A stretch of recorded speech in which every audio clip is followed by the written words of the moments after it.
वह मन ही मन कुछ सोच रहा था, मैं मन ही मन उसे गाली दे रहा था, तुम मन ही मन मुस्कुरा रही थी और वह मन ही मन कुछ बोल रहा था। So welcome back to my English class guys. और आज के इस क्लास में मैं इस तरह के वाक्यों की इंग्लिश आपको सिखाने वाला हूं जहां कॉमन क्या है, मन ही मन, यानी करता यहाँ मन ही मन कुछ काम को कर रहा था। यहाँ हम बात करें भूतकाल की, तो इस तरह के हिंदी के बोलचाल में तो हम ऐसे वाक्य को बोलते ही है। तो आज के बाद से हमें ऐसे वाक्य को इंग्लिश में बोलना है, तो इसलिए आपको इस क्लास को पूरा करना होगा ताकि आप समझ जाए कि ऐसे वाक्य को इंग्लिश में कैसे बनाते हैं और कैसे बोलते हैं। और हाँ गाइज, मैंने ऐसे 300 इंग्लिश सेंटेंस फॉर्मूला भी तैयार किया है जिसके आधार पर आप आसानी से ऐसे 300 वाक्य, मतलब इसी प्रकार के 300 वाक्य जो हम रोजाना के बोलचाल में बोलते हैं, ऐसे 300 वाक्य की इंग्लिश आप सीख सकते हो फॉर्मूले की माध्यम से और बड़ी आसानी से आप बनाकर बोल सकते हो। तो इसे आप 150 रुपीज में मुझसे इस नंबर पे कांटेक्ट करके खरीद सकते हो।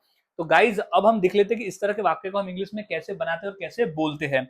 तो सबसे पहले तो हमें फॉर्मूले को याद में रखना होगा कि कौन सा फॉर्मूला है जिसके आधार पर हम ऐसे वाक्य बनाते हैं, बोलते हैं। तो सबसे पहले आ जाएगा सब्जेक्ट। सब्जेक्ट यानी होता है कर्ता। अभी वो कौन सा कर्ता है जो मन ही मन में वो काम को कर रहा था। जैसे मैं कर रहा था तो आई लिख दूंगा, तुम कर रहे थे तो यू लिख देंगे, वह कर रहा था तो ही लिख देंगे, यानी सिचुएशन के हिसाब से हम लिख देंगे। फिर वाज वर, अभी हम सब्जेक्ट के अनुसार वाज और वर को लगाते हैं। अब किसके साथ हम वाज लगाएंगे, किसके साथ वर लगाएंगे, सब्जेक्ट के अनुसार, ये हम जब प्रैक्टिस करेंगे तब हमें समझ में आ जाएगा।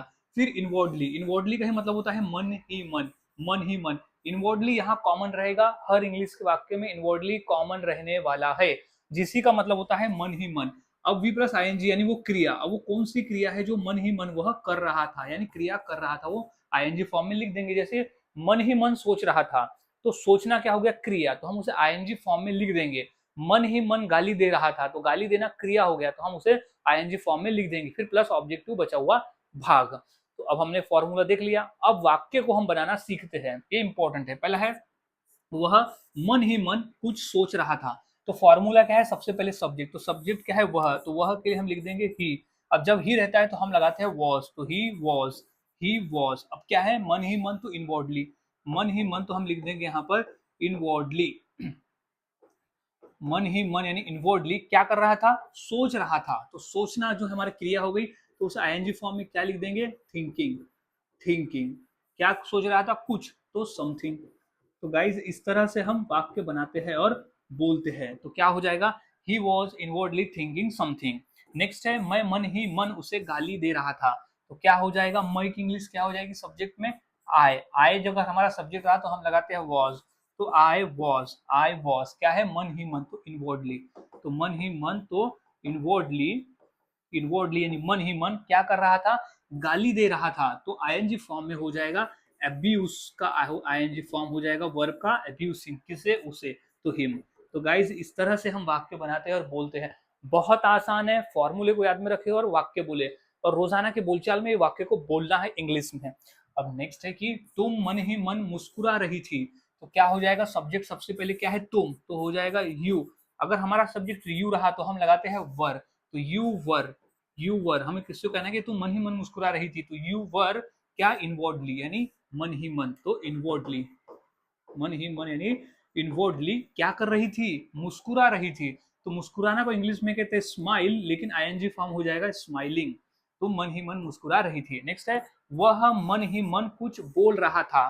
तो वह क्या हो गया हमारा सब्जेक्ट, वह के लिए हम लिख देंगे ही, फिर लिख देंगे वॉज, तो ही वॉज, ही वॉज क्या है, मन ही मन, तो इनवर्डली ही वॉज इनवर्डली यानी मन ही मन, तो ही वॉज इनवर्डली कुछ बोल रहा था। तो बोलना को इंग्लिश में कहते हैं स्पीक, लेकिन आईएनजी फॉर्म हो जाएगा स्पीकिंग।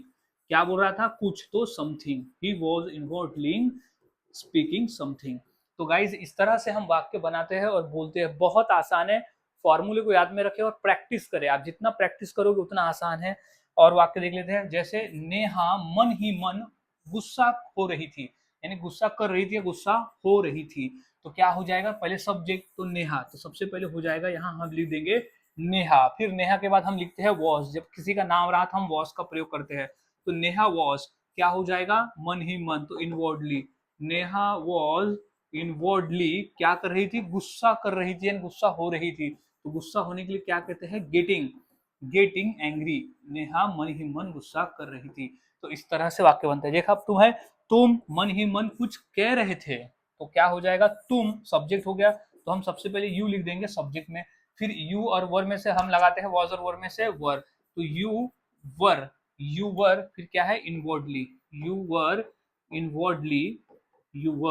इनवर्डली क्या कह रहे थे, तो से का आईएनजी फॉर्म हो जाएगा सेइंग क्या समथिंग, तो you were inwardly saying something. तो गाइज इस तरह से हम वाक्य बनाते हैं और बोलते हैं, बहुत आसान है, फॉर्मूले को याद में रखना है और प्रैक्टिस करना है, जितना प्रैक्टिस करोगे उतना आसान हो जाएगा वाक्य को बनाना। नेक्स्ट है राजेश मन ही मन शर्मा रहा था और वह मन ही मन मना कर रहा था। तो ये दो वाक्य की इंग्लिश क्या होगी इस फॉर्मूले के आधार पर मुझे कमेंट सेक्शन में जरूर बताएं और प्रैक्टिस करें। इस वाक्य से तो आप हजारों वाक्य को बोल सकते हो इस फॉर्मूले से, और अपने रोजाना के बोलचाल में आप ऐसे बोल सकते हो इंग्लिश में। तो गाइज मिलता हूं ऐसे ही और नए फॉर्मूले के साथ अगले वीडियो में।